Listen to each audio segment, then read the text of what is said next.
naman ang pananaw ng The Rich Man's Daughter lead star na si Rian Ramos. Hindi siya must para sa akin. Okay lang sa akin na maging matandang dalaga.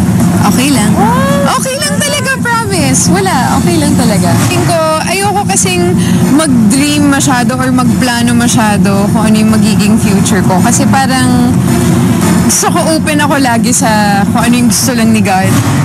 Open din kaya ang aktres sa posibilidad na ma-inlove siya sa kapwa babae.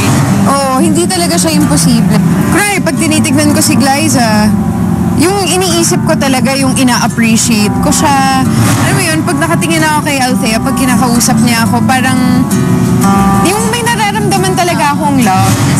Hindi siya imposibleng mangyari. Kasi lalo na marami akong nami-meet na tao na kagaya namin. Napapansin ko, ay grabe. They have true love. Oo, tsaka parang person na yung nilalove nila eh. Regardless of the gender.